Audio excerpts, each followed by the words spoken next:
like a dove nest way down on a farm. A veranda with some sort of clinging vine, a beautiful vine. Look out! Watch where you're going. Then a kitchen where some rambler roses twine.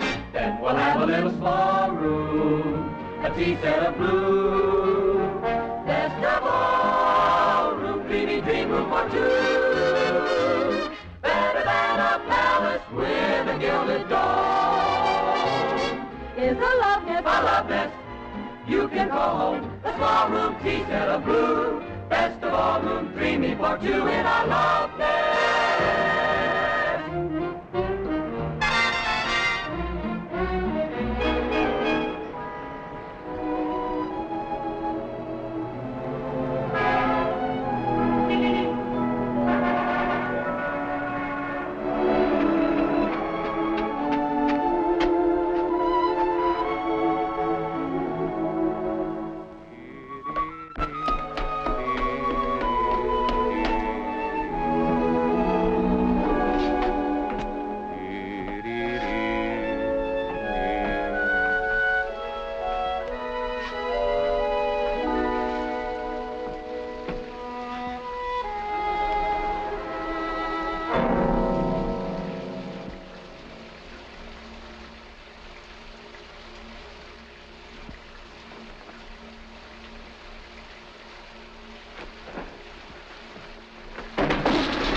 Is that you, honey? Hand me a towel, dear. All right, wise guy, get out of there.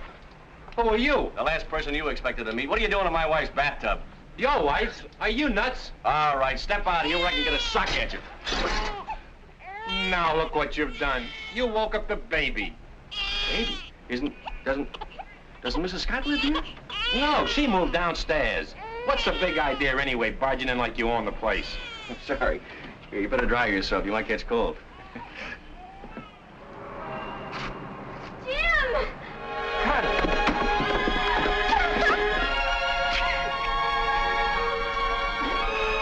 Oh.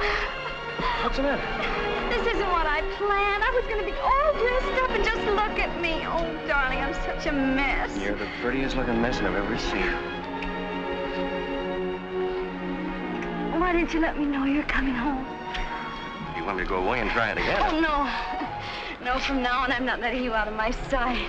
What's down here? Our apartment, it's a mess, too. I don't understand. I thought you said you bought a house. I did. All this is ours. I couldn't find a place to rent. I've been looking since VE Day, and now we own this whole building. But how can we afford it? Oh, it's mortgaged to the hilt, but we'll have an income from the other tenants. It's been a long time. I can't believe you're really here. When did you leave Paris? I hitched a plane ride yesterday. Thought I'd surprise you. Oh, I was going to surprise you, too. To have the place all fixed up, painted and everything. That can wait. First, we're gonna get reacquainted.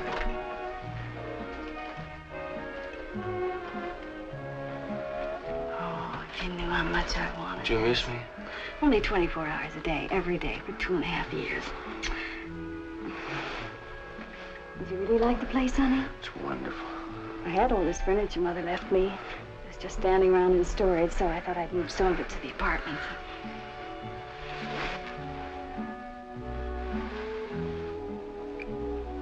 We can do so much for this place, Jim. Living down here, we'll have privacy. That's what I used to dream about nights, sleeping with 200 other guys. At least you weren't lonely. There is nothing lonelier than being with 200 other guys. Oh, you want to see the bedroom? Naturally. Honey, this place was such a bargain. Mrs. Webb, the owner, was 85 years old, and she needed the money to get to Reno. She'd worked out a roulette system. Do you like it? Mm-hmm. Originally, Cozy. this was all storage space. I had to have a wall knocked out. From now on, you don't have to do anything except look beautiful. It's been an awful time putting these beds together. The frames were warped. Nothing serious, I hope. No. Her name is Suds. At least I think it's a she. Draining pipes. You mean every time somebody uses the water? Every time. Well, now that I'm home, you got somebody to fix things like that. It hasn't been much fun without you. I'll fix that, too.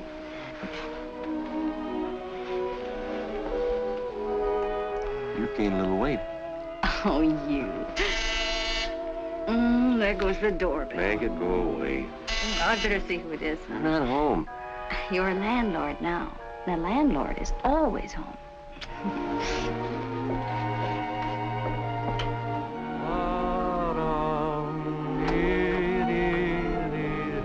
I found this on your front steps. Oh, it belongs to my husband. Thank you, Mrs. Quigg.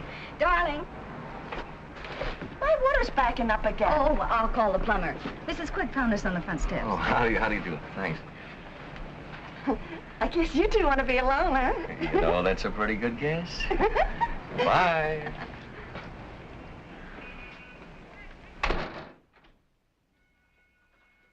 Watching lots of stuff from Paris. Perfumes, nightgowns, that silk you wanted. Oh, well, let me see. Everything in its own time.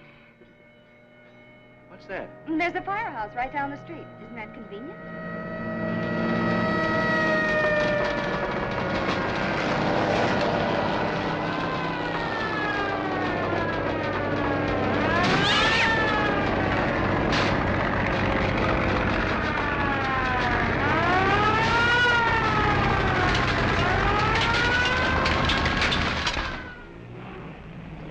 Both in the taxi, please. Yes, sir. Mr. Cummings, this place won't be the same without you.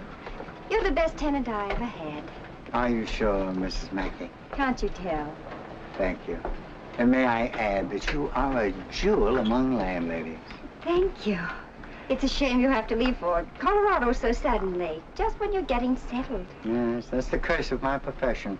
But a mining engineer must be always on the move, looking for new fields to conquer. Where do you want me to forward your mail? Dear lady, I haven't read my mail in 20 years. Letter writing has become a lost art. Thank you. Oh, I didn't give you the refund on your rent. That's quite all right. You keep it and buy something for yourself. Oh, but I couldn't do Please, in memory of the many happy hours I spent under your roof. Well, I guess I must be going. I wouldn't want to miss my train. Grand Central Station? Yes, sir. Hurry. Goodbye, my dear. Goodbye, Mr. Cummings. Hurry. Goodbye, Mr. Cummings.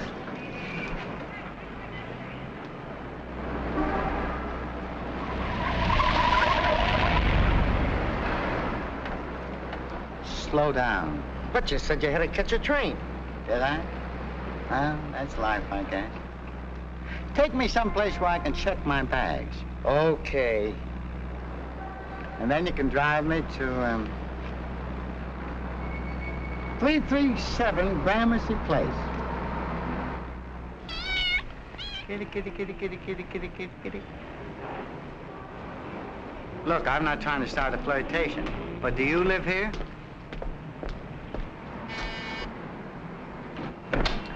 Have I the pleasure of addressing Mrs. Scott? Yes. Your cat seems to have gotten itself locked out. No, my husband threw her out. My name is Patterson, Charles Kenneth Patterson.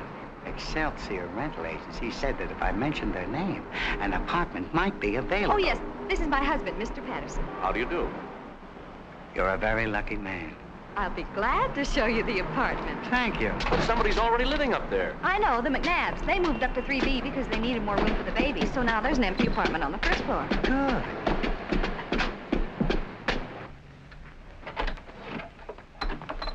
I'm not through furnishing it yet. These are just odds and ends. You've done handsomely. 2 Hitchcock chairs, a fine old Connecticut chest. And that mirror, I'd say circa 1820. Very rare. Well, these things have been in my family for years. Your ancestors had excellent taste, but one would only have to look at you to know that. Do you collect furniture, Mr. Patterson? Not really. I admire it. You see, I'm an estate appraiser. A what? When an estate is being sold or divided, I'm called in to evaluate the furnishings and the objects of art. Must be interesting work. Yes, it is, but it keeps me traveling quite a bit. That's why I'd like a small place of my own, some place I could call home. One gets so tired living in a hotel. Oh, well, the apartment is yours if you want it. I was told the rent is $56 a month. But what are you really asking? Well, $56 a month. Mr. Scott, you have restored my faith in humanity. People are so greedy nowadays. Everybody's trying to get rich at once. I think that's correct. Thank you. Never mind the receipt. Speaking professionally, what's your opinion of this house? Pretty good shape for its age. Foundation is hardly settled at all. That proves it was built well. Oh, may I have one of your personal cards? For your mailbox. Oh, yes, of course. Yeah.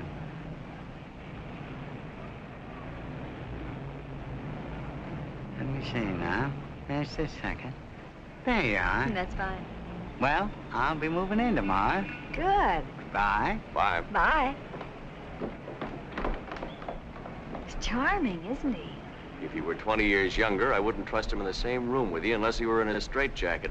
Thank you, darling. You know, I'm beginning to like this setup. If the money keeps on rolling in like this, I can sit home and write as I please. That's what I figured when I bought the house. No more magazine stories for women to read under the hairdryer. I got an idea for a book. I worked it out while I was on Yank. I write it in 6 months. I always wanted to be married to a novelist.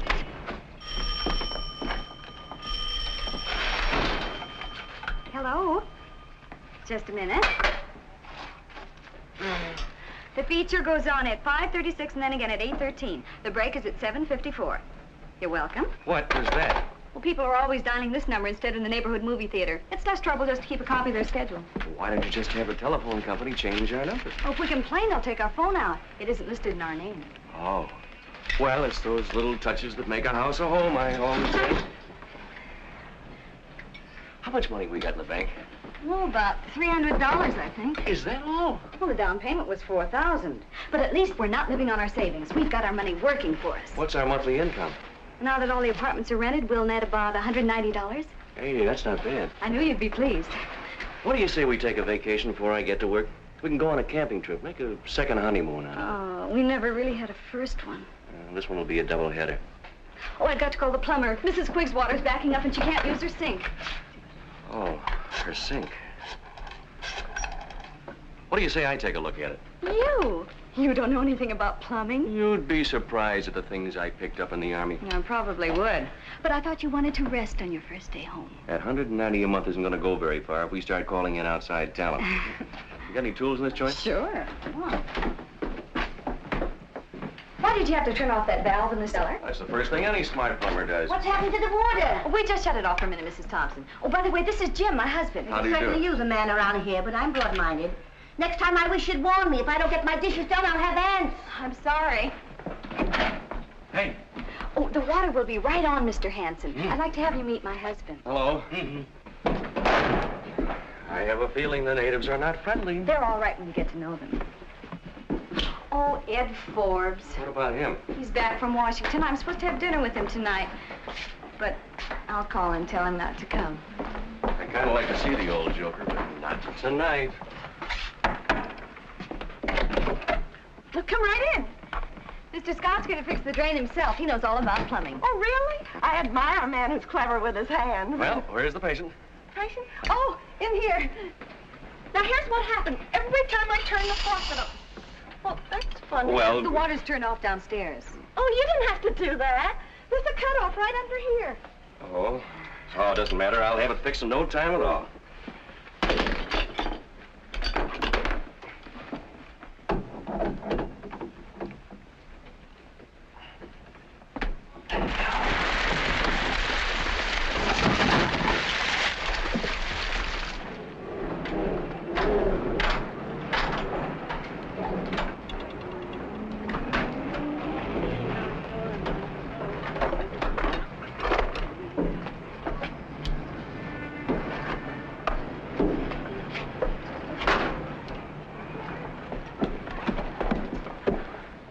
Everybody's a plumber. You'd better hurry, Mr. Fane. It's flooding into the hallway. I could have fixed it myself if I'd have had the right tools. Well, that's all right, dear. He only charges $3.50 an hour, and this is the first time he's been here all week.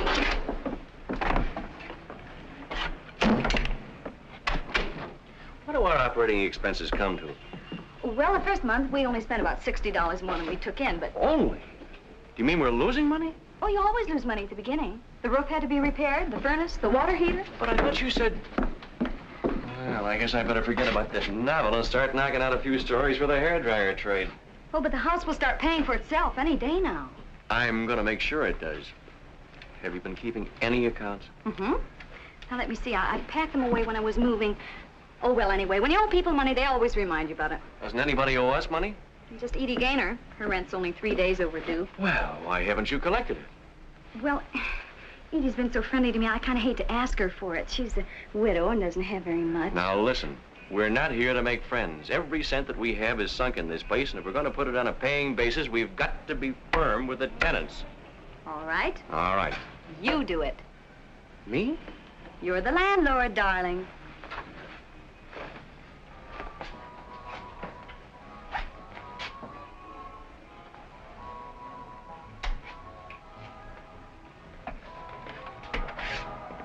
Mrs. Gaynor, I'm Jim Scott. Oh, yes, we heard you were back. This is my daughter, Florence. Glad to have you aboard. You do? Won't you come in, Mr. Scott? Well, I Have a cup of tea. Thank you.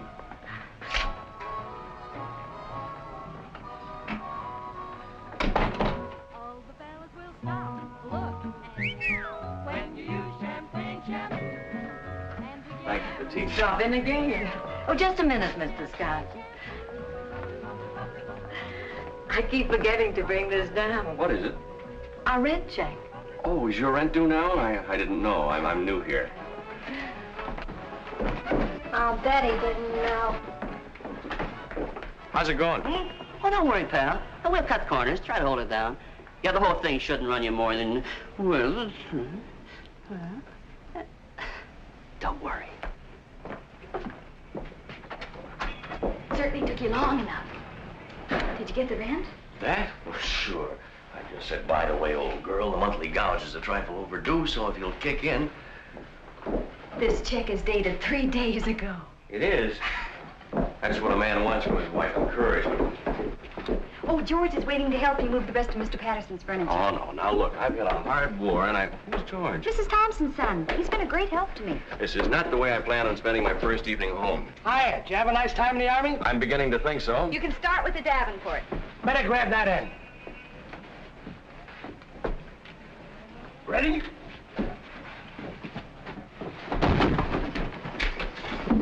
Your end is dragging. I could have handled this stuff alone, but since my dropped kidney, the doctor says I got a baby myself. All right. I can do without this small talk. Keep moving. Pardon me, lady. Can you help an unemployed $1 a year man? Ed. How are you, honey? I got your message, so I decided to come anyway. Where's Jim? Oh, don't bother him. He's busy. You must give me the name of your decorator. I'm trying to break my lease. I know the place isn't very elegant. Oh, I but think it's charming. You put a small beer on the corner, a guy with a derby on the stool, and you're in business as a dime. Look, Ed, about dinner... Thanks, I'd love to stay. What's Jim doing? He'll be right down.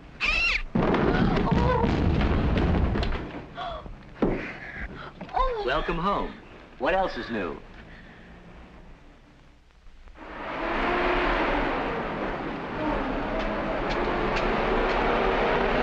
Hey! Sorry, Mac. We picked up 2 hours ago. But I overslept. Try it again next week.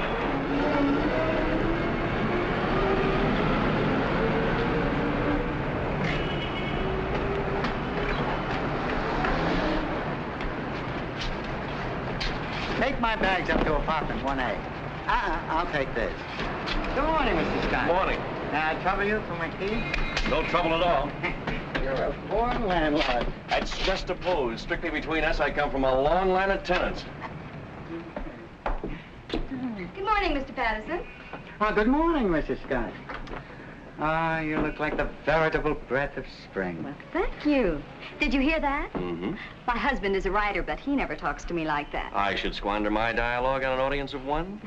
Well, if you run short, Mr. Scott, I'd be glad to lend you some of mine. You see, I've been everywhere, seen everything, heard everything, and I don't believe I've forgotten a thing.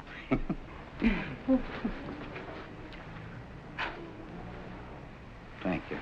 Good day. What are you all dressed up for?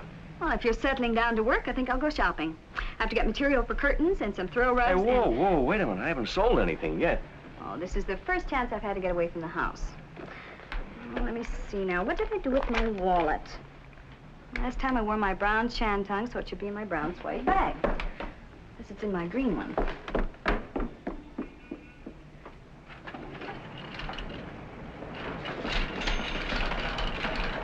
Good morning, Edie. Oh, good morning, Connie.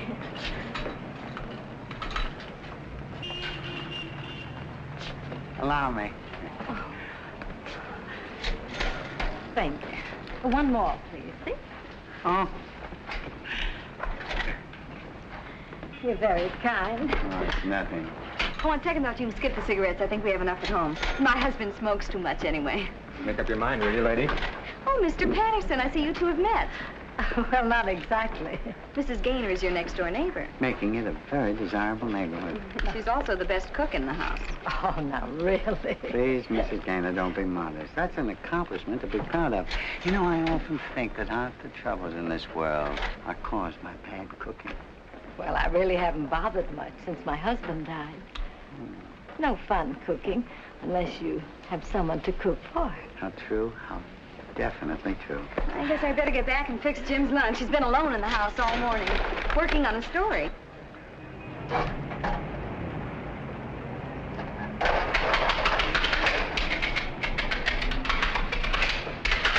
Hey, kid. Yeah? You collect scrap? Yeah. Why don't you start now? Make yourself some dough, huh? Maybe you got something there. There you are. Hello, boy. Well, see you around, man.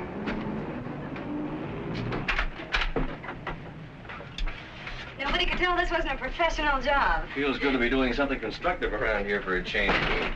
First chance I get, I'm gonna paint that fence and all the woodwork. Oh, how nice. Hi, Edie. Connie, have you seen Mr. Patterson around? No, not since yesterday. I passed his door a couple of times, and I thought I heard him sneezing. There's a lot of pollen in the air. Sounds more like pneumonia to me.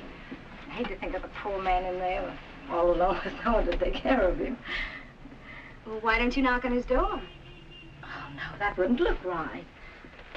But I thought if the landlord called on him... All right.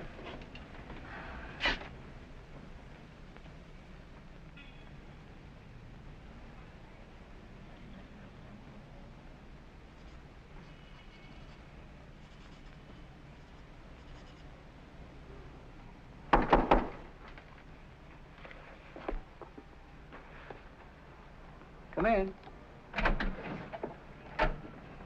Are you all right, Mr. Patterson? Do I look all right? I'm miserable. Mr. Patterson, what happened to you? Nothing, just this invigorating spring weather. Oh, that's a shame. Can I get you a cup of tea? Oh, don't bother, Connie. I've already got the kettle on. How about some toast? Maybe a bowl of soup, huh? Thank you, Mrs. Gaynor. I knew the moment I met you, you were an angel of mercy. Let me straighten your pillows. Oh, would you like a mustard plaster? Mrs. Gaynor, you mustn't coddle me. There goes the mailman. Men are such babies when they're sick. I remember how my husband always made me rub his back with alcohol. You wouldn't take advantage of me in my condition, would you, Mrs. Gaynor? I wish you'd call me Edie. I shall. And I shall call you Cinderella, Lilith, Cleopatra, Helen of Troy. I take 4 lumps of sugar in my tea. Our first letter. Goody, goody. What is it? A bill from the plumber.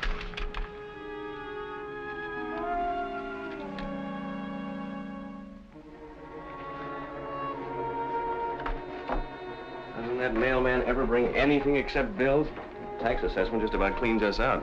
Well, I think it's unfair the way the city charges us all those taxes. What did they ever do for us? Well, they do provide us with a fire station. Come in. Hi, Charlie. Hi. I just dropped in to return these. Oh, did you enjoy the opera, Mr. Patterson? I know Edie did. That's why I took her. Oh, you aren't a fan yourself, huh? Well, I'm at a peculiar disadvantage at the opera. I understand every word they're singing. That's just the touch this room needed.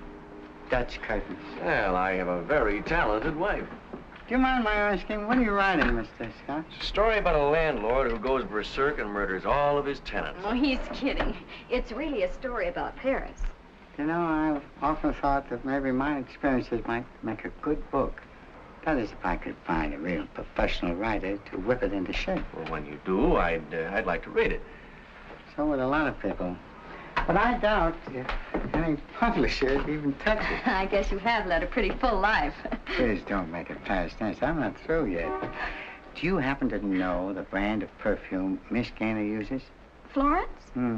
I'm leaving tomorrow on a business trip, and I'd like to bring something back for Florence. I know what to bring Edie, but the younger set. Oh, I can find out for you. Would you do that? Sure. Thank you so much. Good night, Jim. Good night. Good night. Good night. Wow. When a man starts buying presents for a woman's daughter, it looks a little serious. It's a romance, all right. Edie's had him to dinner 3 nights this week, and he took her out twice. How do you know all these things? Everybody confides in the landlady.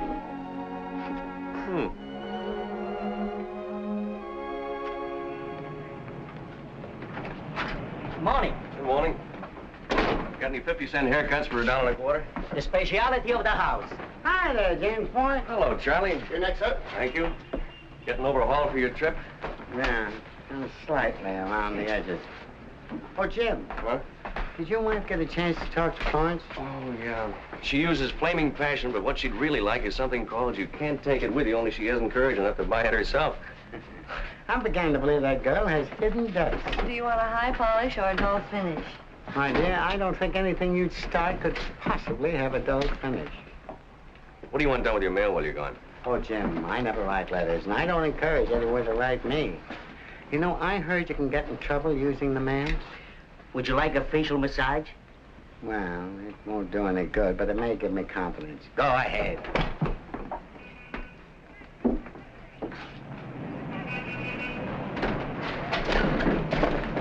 McNabb's just bought a house of their own, suckers. Hello, Mrs. McNabb. We were just saying how we hate to see you leave. We're gonna miss you, too. Say goodbye to the nice man's, Jeffrey. Go ahead. Oh, he's sleepy. Oh, he never talks when you want him to. Well, I gotta get on with my packing. Goodbye. Bye. Goodbye. Bye. Good morning, ladies. Morning, Mr. Patterson. How's your rheumatism today, Mrs. Thompson? Well, if some young fellow was to ask me to go dancing, I wouldn't say no. Mrs. Big, it's a perfectly delightful outfit you have on. I hoped you'd notice it. I have.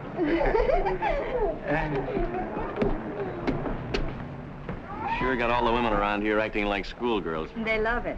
What did the Army want from you? They're trying to make me pay for a blanket I lost. Oh. By the way, I think I have a tenant for the empty apartment.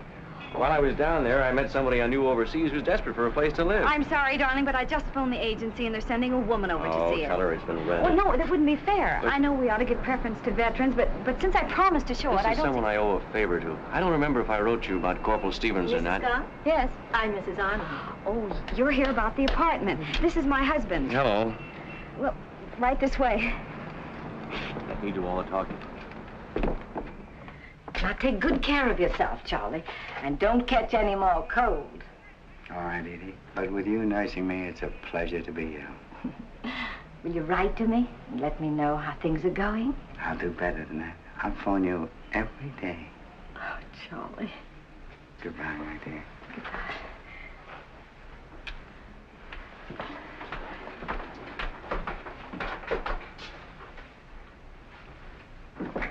It's just what I've been looking for.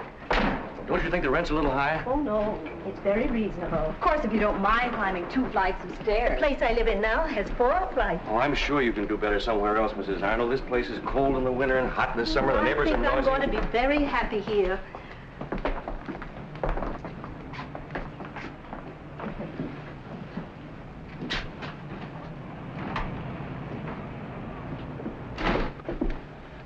Who's that man who just went out? Mr. Patterson, one of our tenants. Are you sure his name is Patterson? Mm-hmm. Why shouldn't it be? He looks like someone I used to know in Cincinnati. Excuse me.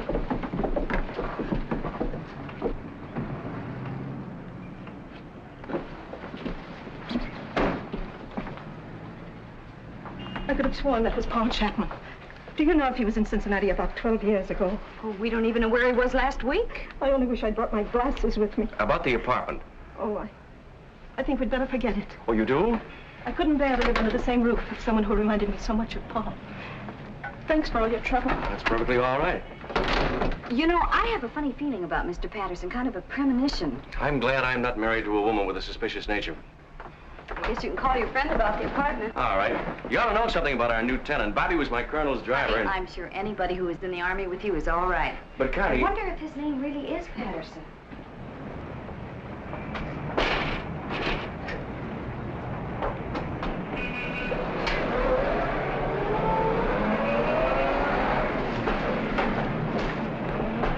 You know where that goes? Don't worry, lady. We've been delivering coal to this place for 10 years. But I was just...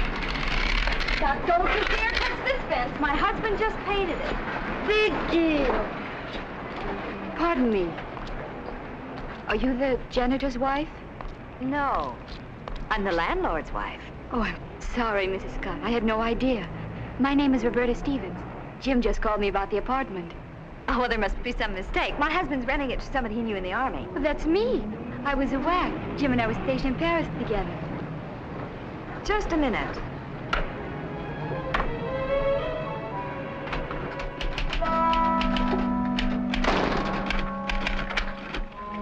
So you were saving that apartment for an old war buddy, huh? Oh, is Bobby here? Why didn't you tell me it was a girl? I tried to, but you wouldn't give me a chance. You didn't try very hard. Oh, now, look, Bobby... Roberta did an awful lot for me, and this is the least I can do to repay her. For what? Well, if it weren't for her, I might still be overseas. She got the colonel to dig up a replacement for me and pull strings, so I got on a plane instead of a transport. Well, couldn't we show our gratitude from a distance? Well, you wouldn't discriminate against a veteran just because of sex, would you?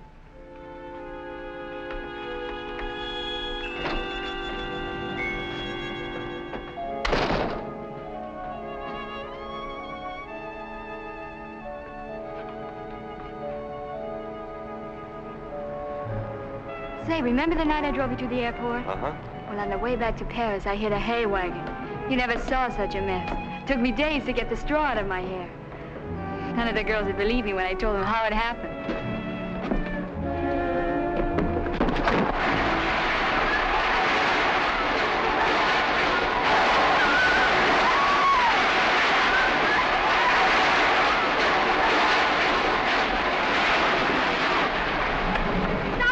Stop you from the wrong window! Don't you want it in the storage No, bin? that's not the storage bin. It's the bedroom. I made it over. Yeah? How does it look? Oh, you've just ruined my bedspread and my rug. You should have confided in us, lady. Oh. Well, that about does it. Those eggheads. Say, have you seen my toolbox? Bobby's window's jammed. You're certainly going out of your way to make the new tenant feel at home. Well, that's part of my job as the landlord. I thought we were going to run this house on a business-like basis and not get too friendly with the tenants. Mrs. Scott, you're jealous. You bet I am. When I think of all the people you've known in the last couple of years who've spent more time with you than your own wife. You have a whole lifetime to make up for that.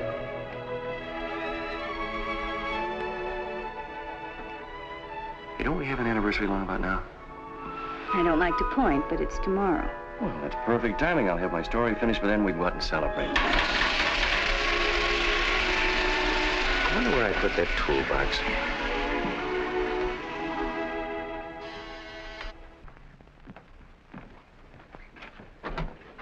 Mr. Scott? Yes? My name is Gray, Federal Bureau of Investigation. Oh, come in. This is Mrs. Scott. How do you do? Won't you sit down? Thank you.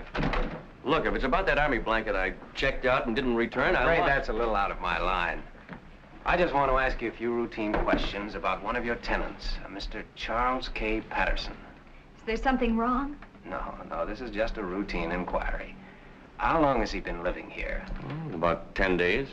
Do you know where he is at the moment? No, he's away on a business trip. What's Mr. Patterson supposed to have done? Well, to tell you the truth, we don't really know that he's done anything, and we don't like to arouse your suspicions needlessly.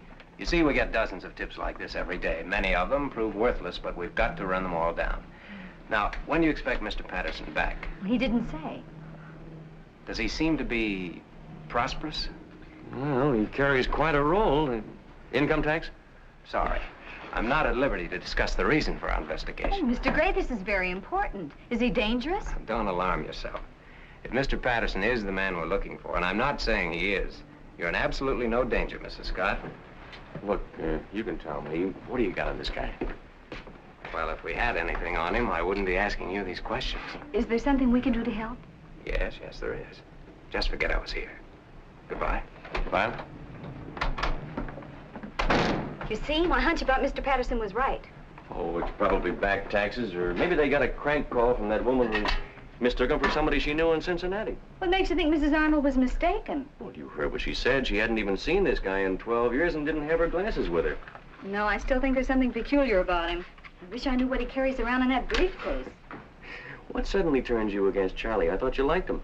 I never trust men who are too charming. That's why I married you.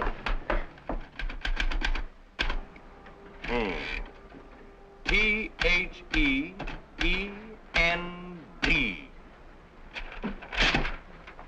Can I read it? Well, there are a couple of facts I want to check, but... So do I. I'm just curious to know what you did while you were in Paris.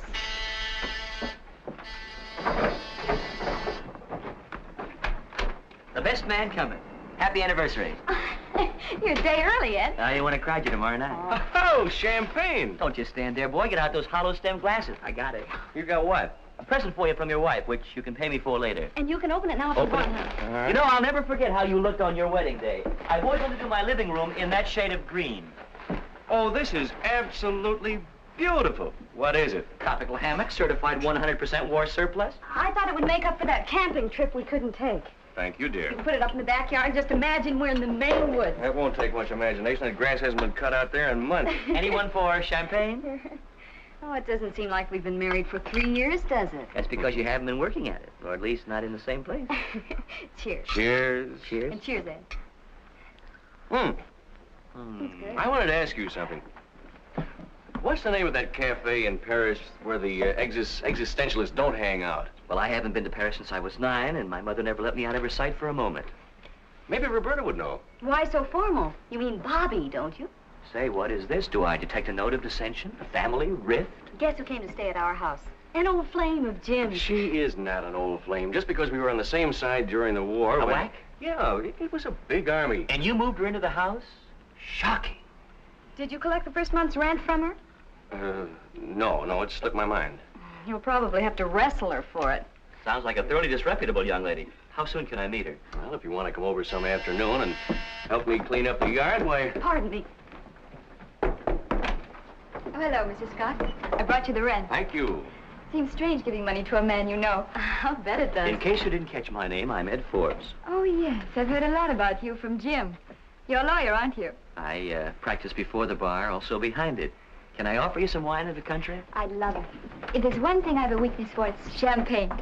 If there's one thing I have a weakness for, it's girls who have a weakness. What are you celebrating? Our wedding anniversary. Really? Mm-hmm. You know, all the time we were overseas, Jim talked of nothing but you. That must have been pretty dull. Oh, no. Jim can make anything interesting. I'm sure Miss Stevens is just the person to refresh your memory about Paris. Oh, yeah. Say, Bobby, Roberta, do you remember the name of that cafe just down the street from the Dieu Magot? Not offhand, but I could look it up in my diary. Could I peer over your shoulder? It's been so long since I've read a good book. Tell me, Miss Stevens, what did you do before the war? The same thing I'm doing now, modeling. Oh, then you're not a professional soldier. Your wife has a great sense of humor. Your humorous wife needs another drink. It's always been my ambition to get hold of a surplus whack. By the way, I'm having some people in for a housewarming tomorrow night. I'd like you all to come. Sure thing. Have you forgotten, dear, we're going out to dinner tomorrow night? I'm available. Well, I think I'd better be going. I've hardly unpacked yet. Do you mind if I come along and help? 3 hands are better than 2. Thanks for the drink.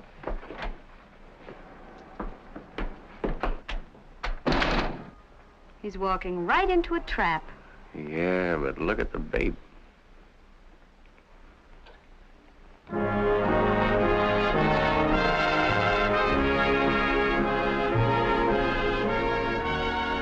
This place is awfully expensive. Oh, well, you only live once. These prices, you couldn't afford to live more than once. That story of mine ought to be worth at least $750. Is that what your agent said? No, Barney hasn't read it yet, but he said he'd call me as soon as he does. Look. Look at what? I just saw Mr. Patterson dancing by with the blonde. Oh, this thing is beginning to affect your mind. Here he comes again. Thought he was supposed to be out of town on business. He probably came in to have dinner with his client. Some client. She looks like the type that just inherited a fat estate. Let's dance. Oh, I'm hungry. This is more important. Come on. You know, it's amazing what a clever girl can do with an old parachute.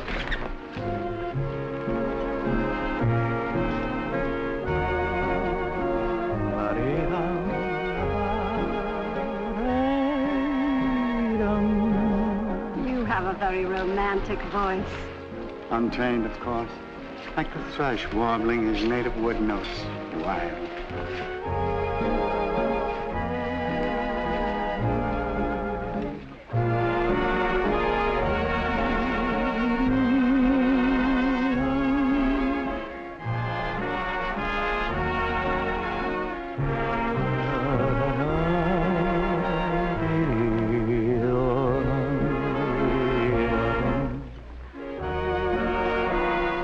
Better let me lead.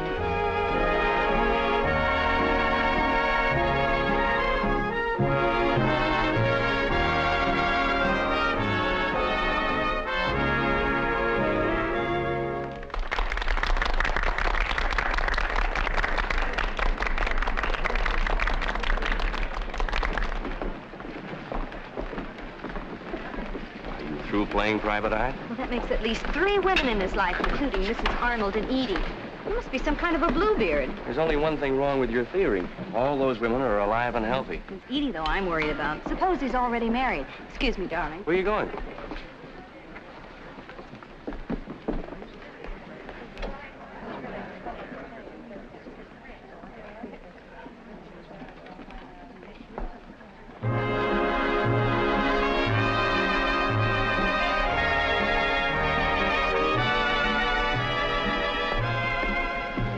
Sir? Oh. Now that we've worked up an appetite, what would you like, my dear? You order for both of us. I'd be delighted. We'll have prosciutto with melon, lobster bisque, chateaubriand with sauce béarnaise, pomme soufflé, and braised endive. Am I going too fast, Frank? Oh, not at all, sir. Would you care for some champagne with that? Anything you say. Champagne is for peasants. I prefer the Chambertin. Excellent choice, sir. May I suggest the 1934, sir? You may indeed. I do admire a man who knows how to order in a restaurant. I was a head waiter myself one time. That was the summer my dad and I had a fight, and he cut out my allowance. Really? And from there, you went on to make your first million in the oil business. Please, tonight I want to forget all about the drab world of commerce. And in the words of an old Persian tent maker, all I ask of life are a jug of wine, a loaf of bread, and thou. And I've already ordered the first 2. You must have met a lot of beautiful women in your career. I may say that I have known all the great beauties of our time. But the calendar never really started until the day I met you. Did you overhear anything? I couldn't catch any words, but he's really giving her the old candy. I don't know what Charlie's got, but I wish I could bottle it. We'd make a fortune. There's just one thing I can't figure out. What does he want from Edie? He can't be after her money. She hasn't got any. Ah. Oh, you ordered. Looks good. Should be. All the retired truck drivers eat here.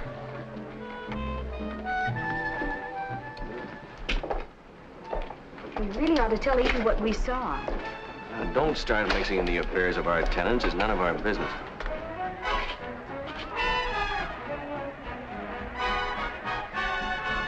You want to go up to Roberta's for a minute? She has the place warm enough without us. Sounds like our phone.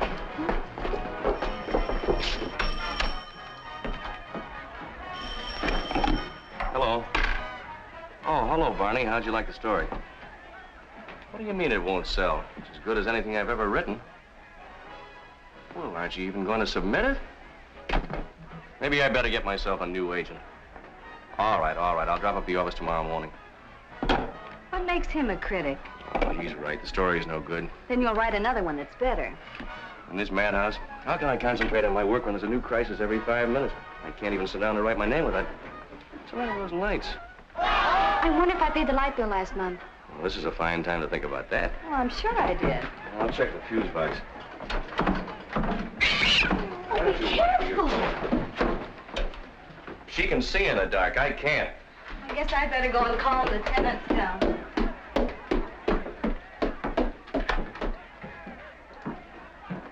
Hey, what's with the lights? It's all right, Mrs. Thompson. My husband's fixing them. Well, tell them to hurry up. I'm missing the best part of Gabrielle Heater. That's quite a party they have. Yeah. They've been running all over the house borrowing ice cubes. Oh, Edie, have you heard anything from Mr. Patterson? He called me this afternoon from Baltimore. Baltimore? He said his business was going much better than he expected. And he hopes to be home in a couple of days. Well, do you know if he's ever been married? Oh, yes. But his wife died a long time ago. Hey. I can't understand it. I only had 3 or 4. Oh, it's terrible. All of a sudden, everything went black right in front of my eyes. I must be going blind. Probably a vitamin deficiency. Can you find your way home alone, old pal? Just point me in the right direction. Okay, no, this one. That kid needs radar. How are you making out with Roberta? Just coasting. Wait till the next round. Hey, that isn't a fuse box down there. It's a slot machine. I took out 4 pennies and a nickel. Well, Jim, guess what Edie just...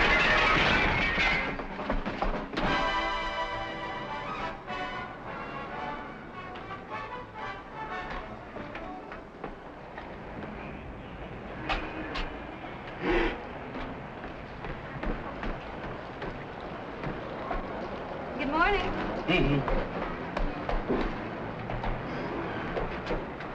Expected you yesterday. We don't make this type of glass anymore, lady. We had to order a special, please. Good morning. Good morning, Edie. Ma, you're certainly brightening the place up. House hasn't looked this good in 20 years. Jim doesn't like to admit it, but he's getting a big kick out of this. Oh, excuse me. Hello, my dear. How was the trip? Oh, wonderful. Just wonderful. Did everything work out all right for you? Yes, I was quite successful. Hello, Mr. Scott. Welcome back. Thank you. Thank you. Thank you. Oh, it's lovely out here. Just lovely. I've always wanted to own a piece of land. There must have been a hot time here the night Coolidge was elected. Jim, your friend Charlie is back from his business trip. Do you think we ought to notify the FBI? What for? Mr. Gray said to forget it. Who's Charlie? He's one of our tenants, and Connie is convinced he's a master criminal, or at least a polygamist. Well, Ed, you're a lawyer. Let me put the evidence to you. Suppose somebody moved into the house, and a few days later... place? I'm Mr. Scott. Department of Housing and Building. I'd like to inspect the premises. Yeah, sure. Right through here.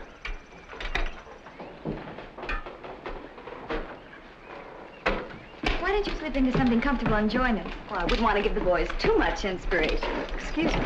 What do you say we have dinner together? Wonderful. Where? Oh, someplace where we don't have to dress, like your apartment. When did you buy this place? Last month. I see the violation still hasn't been corrected. What violation?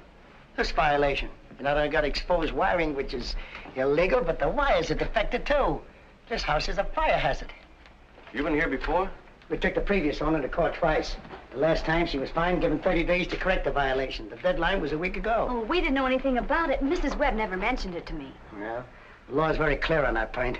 Caveat emptor. Let the buyer beware. You mean we're responsible now? Well, unless the wiring is replaced immediately, we'll have to condemn the building. No wonder she was so anxious to unload this place on you. I'm sorry, darling. I had no idea. Well, under those circumstances, I feel sure we can give you a 15-day extension. I'll take it up with the department. What if we can't pay for the job? Our problem is to keep you safe, not solvent. You'll hear from me later. I've heard enough from you already. Can they really condemn the place? If it doesn't burn down first. I think I'll ask Ed's advice on it. Well, Mr. Scott, Mother would like you and Connie to have dinner with us tonight. Thanks, but I'm not hungry. It's a sort of welcome home party for Mr. Patterson. Thank you. Tell her we'll be there. Wait till you see the present he bought, Mother. Oh? Isn't it beautiful? May you wear it in good health, Edie. Ain't that something? Yeah. And it's a watch, too. Don't look very practical to me. I make it a rule never to be practical where women are concerned. It's much too expensive, Charlie. When they start trying to save you money for you, look out. I'm satisfied. I've been around a little longer than you have, Lan. More coffee? No, thank you. Say, Charlie, have you ever had dinner at a place called Piero's? In my time, I think I've eaten at every good restaurant in every major city in the world. Including Cincinnati? I don't particularly recall Cincinnati for its food. What's the matter, Jim? You're so quiet tonight. I've got a lot of things to be quiet about. Really? Well, why don't you try some of this? This is guaranteed to make you jump right out of yourself. That's one thing I'll say for my old man. He never touched a drop. You must have had a very dull life, Mrs. Thompson. Well, shall we tell them? Ladies and gentlemen, of course, I realize that you've all known Edie much longer than I, and there's no need in telling you what a dear, sweet, and considerate person she is. And having just concluded a profitable business transaction, I finally summoned up enough courage to ask Edie to give me her hand in marriage. And I'm proud and happy to say that she has accepted me. Well, congratulations. George? Give me a kiss, honey. I don't know what you could be thinking of, Edie, at your age. It's only after 40 that two people can offer each other the devotion of a lifetime and mean it. Connie, don't you have anything to say? I just hope you're not going to rush into this. Don't forget you're only old once. But after all, what do you really know about each other? Oh, as much as we need to know. We plan to leave tomorrow and get married in a lovely little spot that I found in Maryland. And after our honeymoon, we're coming back here and live in my apartment. You mean I can have this place to myself? Yes. Well, that should help. I think a toast is apropos. This is by John Webster. Is not old wine the wholesomest? Old pippins the toothsomest? Old wood burns the brightest? Old linen wash the whitest? Old soldier's sweetheart surest? Old lovers are soundest. Now, this is just an estimate, mind you. I figure the job will cost about $800. 800? Well, we have to rip out all the old wiring and put in new conduits. That means breaking into the walls and replastering. And we have to replace the light fixtures, switches, and wall sockets. Hey, maybe 800 isn't enough. Thanks. We'll let you know what we decide. In the meantime, don't miss any payments on your fire insurance. Hey, Mac! Did you call for a cab? No, I didn't. Mac! Have a good time. Don't let him go. He's making me cry. They ain't married yet. That's right. I'll see you right away. Take all the time you need. Come on, darling. Come on.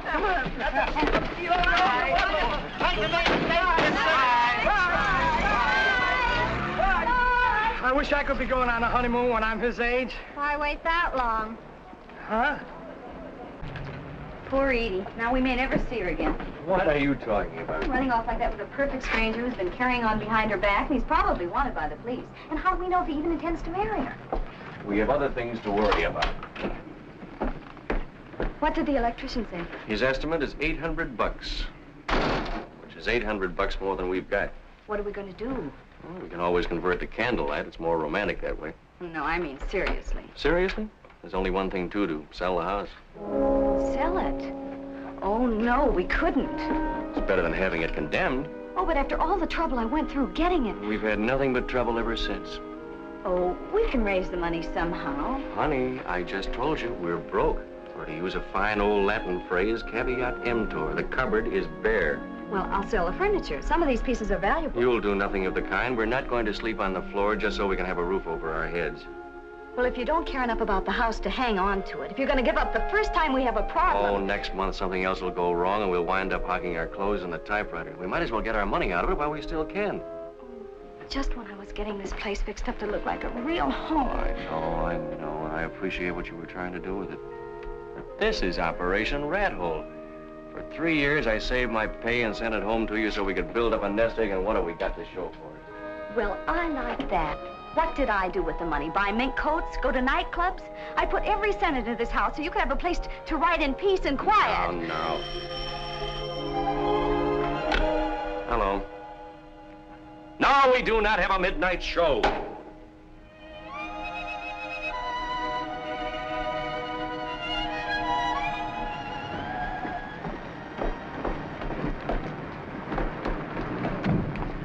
Isn't the newlywed? Hello, Mabel. Hello, Edie.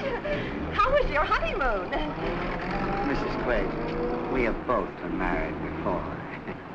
Nice to see you. Oh, Charlie, look.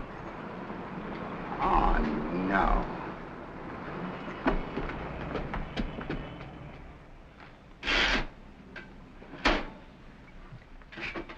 Do you want to look at some more apartments tomorrow?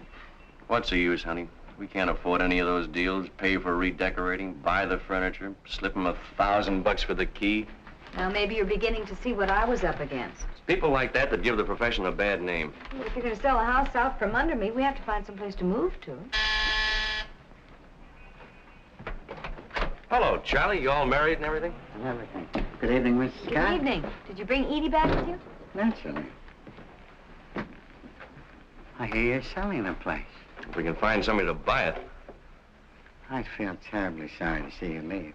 We may not go very far, just out to the sidewalk. How much money would it take to get you out of your present difficulty? Well, we got to rewire the place, and that's going to cost $800. Is that all? Well, you can say goodbye to your worries. Oh, no, we couldn't take money from you. Now, I'll have no arguments. We'll just call this, my advanced rent. But that's going to pay you up for more than a year, and we don't expect to be here that long. But you can't sell the place without replacing the wiring. That wouldn't be honest. But I still don't think that we Please don't deny me the pleasure of helping you. I know how tough it is to be young. I can remember, besides Edie and I have a sentimental attachment for this place. It's the first real home I've had of my own in years. I wouldn't care to be evicted. I can sign a note for the money. My boy, if we come to the point where we have to put it on paper, just the shake of your hand is enough for me. Thanks, Charlie. Well, I'll be getting back to the bride.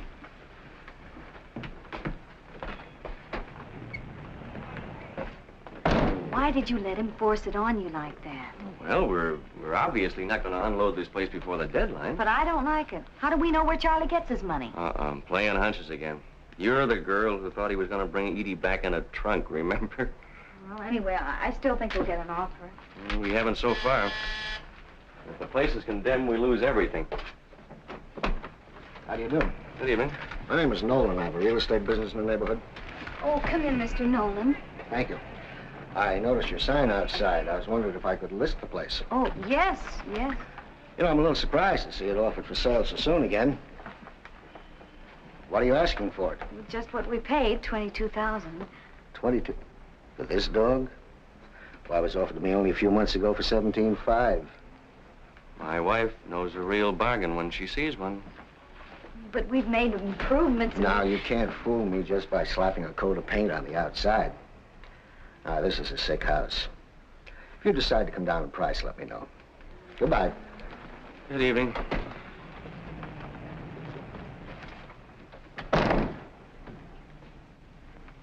All right, maybe I made a mistake. Something tells me we're never going to get rid of this place. We're just going to be stuck with it, sinking deeper into debt every year. Well, it wasn't my idea to go into debt. How did I ever get into this rat race anyway? There I was, a happy guy, money in the bank, planning a second honeymoon. Now look at me, a hounded creature facing bankruptcy. And for what? To support a broken down house in its old age. Well, you make it sound as though I deliberately set out to ruin you. Trouble is, you didn't deliberate enough. If you knew all the trouble I went to trying to find us a place to live, tramping the streets day after day, while you were running around Paris with Roberta. I was not running around Paris with Roberta. You never mentioned her in any of your letters. That proves you were trying to hide something. Oh, Oh, now you're arguing just like a woman. I never claimed to be anything else. If there'd been anything between Roberta and me, do you think I would have let her move into the house? Oh, I see. You would have kept her a secret from me. Oh, how did we ever get started on this subject? I might have known what to expect after reading all those magazine articles. What magazine articles? They said returning servicemen would have a difficult time trying to readjust themselves. They'd be full of neuroses. So you think I'm missing a few buttons, do you? Well, you certainly haven't been acting normally. All you've done since you came home is to criticize. That's fine. That's just dandy to have your own wife tell you you're ready for the booby hatch. Oh, well, Jim, I've tried to be understanding, even when you were completely unreasonable, but I'm not going to go on humoring you forever. You won't have to. No, where are you going? Maybe you'll feel safer if I spend the night outside. Oh, but you'll freeze to death. Well, you can't expect me to behave rationally in my condition.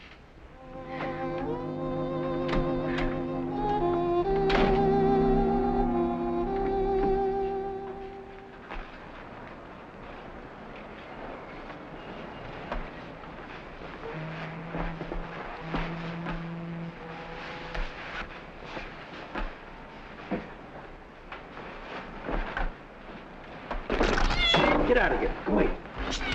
Go away. Go away.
Sleep well?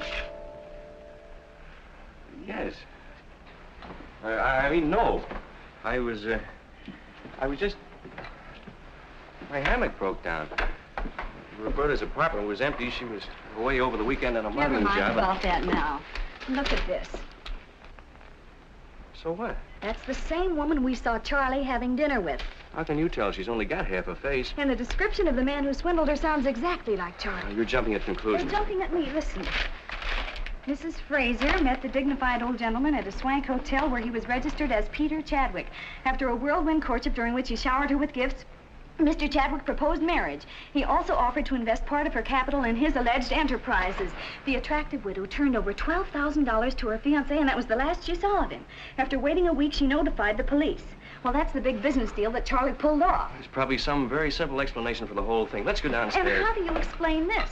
From the man's method of operation, the police have concluded that he is the notorious Charlie Price, who is wanted on similar charges in at least 7 states. Over the past 15 years, he has defrauded scores of gullible women of a reputed $500,000. Poor Edie.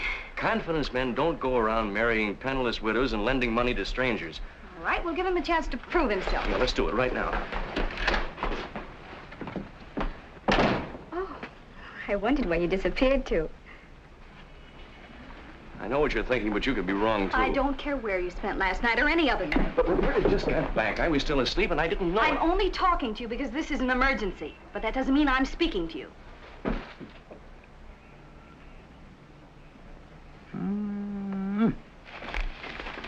Very interesting. Is it true? Well, they'd hardly print it in a newspaper if it wasn't. You swindled all those dames? I don't like that word, swindle. Well, what would you call it? I gave these women something very precious in return. The kind of attention that they'd always dreamed about. I brought some romance to their drab existence. I made them feel that they were beautiful, desirable. And took everything they had. Not everything. I left them plenty. Well, that was very noble of you. Well, don't forget these gals were trying to take me. They thought they were getting some rich old duffer that would kick off any moment. You know he's got a point there. That's right. Stick up for him. Any man who would take advantage of a lot of poor widows. On the contrary, they were rich widows. And why were they rich? Because their husbands worked themselves into early graves just to leave them well fixed. I felt that I owed it to all men, everywhere, to get back a little of that money and have some fun. But, Charlie, where does Edie fit into this picture? Yes. I love Edie. You have a funny way of showing it, running around with Mrs. Fraser. That was my farewell performance. I wanted to start my marriage on a sound financial footing. You mean you're retired? Well, that's entirely up to both of you after what you already know. Well, I have no sympathy for you, but I don't want to do anything that'll hurt Edie. Oh, thank you. Yeah. It might be embarrassing, though, if the cops show up again. Again? Mm-hmm. There was an FBI man here a couple of weeks ago asking questions about you. Well, I better be starting on a little trip, excuse me. So you're running out on Edie? No, as soon as things cool off a little, I'll send for her. You didn't marry any of those other women, did you? Of course not. If I had, I'd be in the clear now. People don't object when you marry a woman for money. But if you try to appropriate her funds on strictly a friendly basis... Well, if you really reform, the least you can do is return the money. Honey, it's all back in circulation now. Remember, what I took from one, I spent on another one. I have a complete financial report right here. Isn't that kind of a dangerous thing to keep around? This proves that the newspapers exaggerated my income. I had hardly anything left after I paid my taxes. You paid taxes on that money? My boy, I have my ethics. I've learned one rule. Never monkey with the Bureau of Internal Revenue. But one thing is sure, we can't keep the $800 you lent us. No, you're right. Spend it right away and I'll take it off the book. Hello, Edie. Oh, Jimmy, there's a man outside to see you. Thank you. I'll catch you before you leave. Okay, don't. Where are you going, Charlie? Oh, honey, it's necessary that I leave town. Leave town? Yeah, hurriedly. But why? It's urgent business, dear. Business. Can I help you? Oh, Mr. Scott? Yes. My name's Clark. I understand this property's on the market. Yes, yes. Be glad to show you around. Well, I've had my eye on it for some time, and if we can agree on terms, you've got yourself a deal. Well, now, you won't go wrong buying this place. For example, notice the construction. Solid. Foundation is hardly settled at all. Well, what's your monthly income? Yes, and we've got a great bunch of tenants, quiet, respectable, never cause any trouble whatsoever. Would you excuse me a minute? Charlie, the police are here. Goodbye, my dear. Go back to the floor. Charlie, what's happening? Charlie! What's the matter? The house is loaded with cops. Look after Edie, will you, please? Not that way on the fence.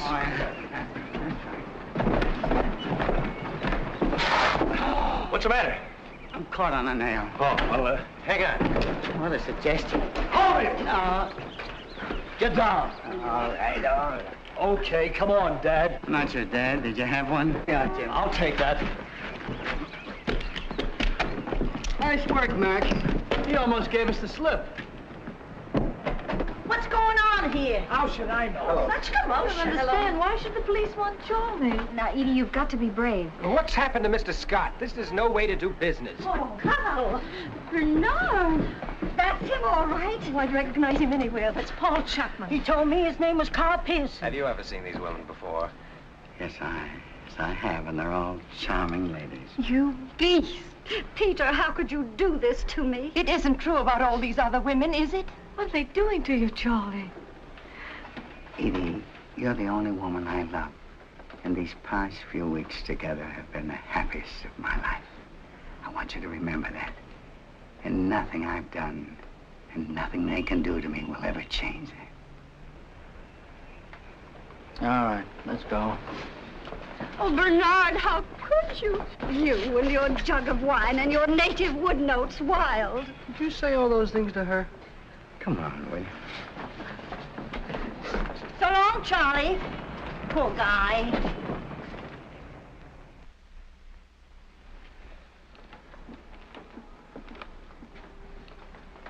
When I left, they were still questioning him about his career, and they're only up to 1941. You did get in to see him, didn't you? For a few minutes, he insists on pleading guilty. He said he's enjoyed his life thoroughly, and now he's willing to pay for it. Would it help any if I spoke to him? I don't think so. It's for your sake that he wants to avoid a trial. Couldn't we get him out on bail? Well, if we do, they'll just arrest him again. The FBI will pick him up on a fugitive warrant. And how long can they send him away for? Well, if the sentences run concurrently, from 2 to 5 years. No matter how long it takes, I'll wait for him.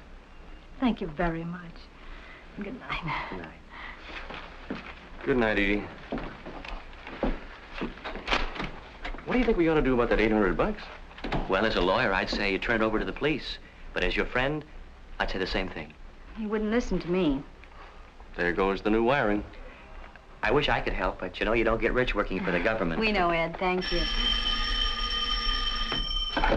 Hello. Hello, Mr. Clark. How much? Why, that's a ridiculous price. All right, I'll talk it over with my wife. The man who was here this morning is willing to give us $19,000 for the house. Can I take it? Looks like we don't have much choice, do we? It's up to you. It means losing most of our investment, but I guess we're going to have to. I think I'll drop up and see Roberta. She just got back into town this morning, and I want to see if she missed me. Yeah, you do that. Why don't you marry her? Maybe I will. When I see how happy you two are, I'm almost tempted.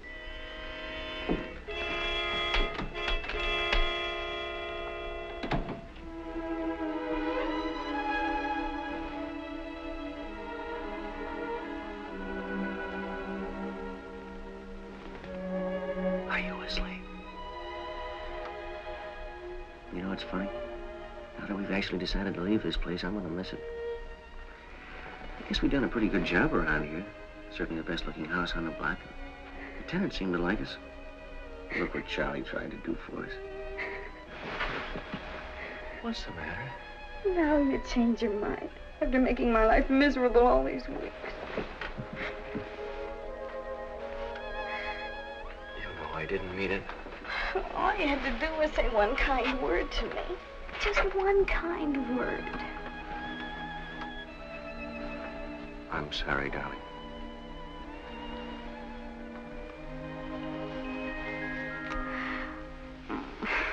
Sometimes I almost wish you'd been married before. Then you might appreciate me more. I wouldn't be married to anybody else for anything. Even though I went and lost all our money. We have something more important than that. Something nobody can take away from us.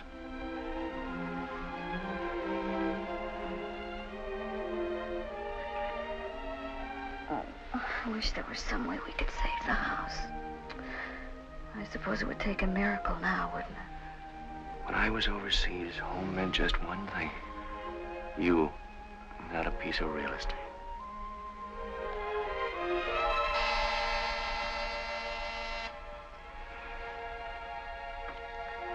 Now what?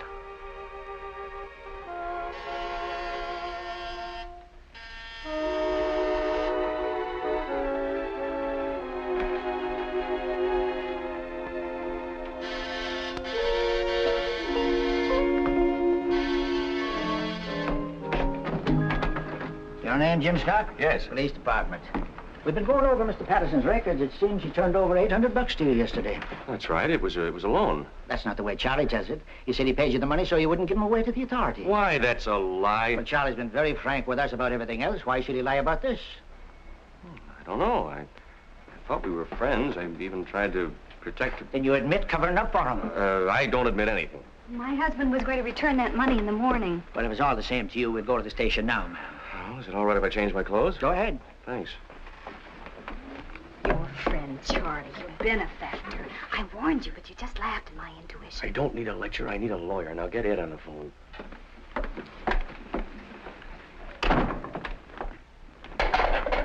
In here. Oh, Jim boy, glad to see you. You're putting me in here with him? He asked for you as a special favor. Thanks, man. Anytime, Charlie. You sure gotta hand it to you. All those women. You were 20 years younger, I was 20 years older. I'd knock your block off. That's a nice way to talk after all the trouble I went to get you in here. You told him a pack of lies about that money. I had to. Why? Now I don't get it. Stop breathing through your mouth and listen. What's going on in there? Tay-to-tay. All right, I'm listening. Look, a newspaper syndicate offered me $5,000 for a series of articles on my career. I accepted on one condition, that you be allowed to write them. Why me? Oh, I thought it was the least I could do, so you keep half of the money and give the other half to Edie. That'll help her carry on while I'm gone. And you had me tossed into jail to tell me that? Yes. Now, come here. They want to start running my story while it's hot, and this is the last chance I have to dictate it. And confidentially, they're handing me over to the federal boys tomorrow. And they are much stricter than these boys here. Hey, but how do I get out of here? Oh, easy. All they've got against you is my word. Tomorrow morning, I shall magnanimously admit I made a mistake. Why don't you pipe down? How's a guy going to get any sleep? Oh, yeah. Sorry. Now, shall we start work?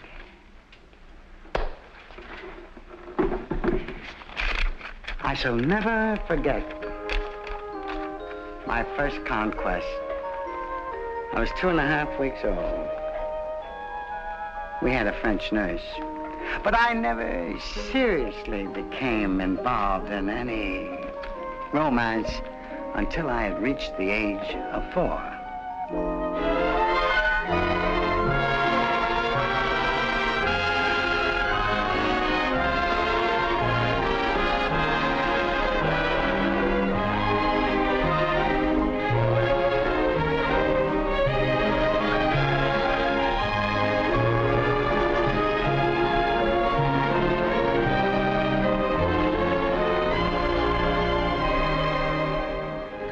My client is willing to give you $35,000 for the house.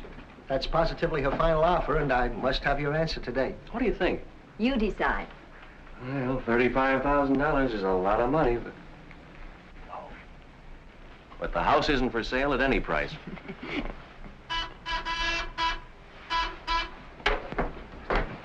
Hello. Sure thing. I'll be right up. Excuse me. I've got to go help one of our tenants.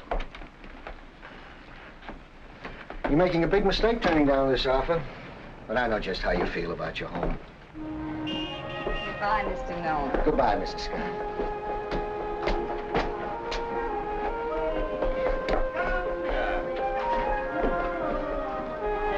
I've got it. You got it? Yep. Very careful now. Don't wake him up. Well, all right so far. Oh, there we are. Oh, We made it. How are the twins today? Oh, thriving, thriving. Oh, my darling little, my gorgeous little Leland. Oh, Jim. Say it again. Oh, I have 5 times today. Oh, all right. Charlie, your twins are beautiful. Did you hear what the man said? You know, Charlie, he's always had a way with girls. Come on, dear, to the park and give those other parents a treat. Bye. Bye. I still can't get over it. Charlie, the father of twins. Just think what he could have done if he hadn't retired. Just a love nest, only a love nest.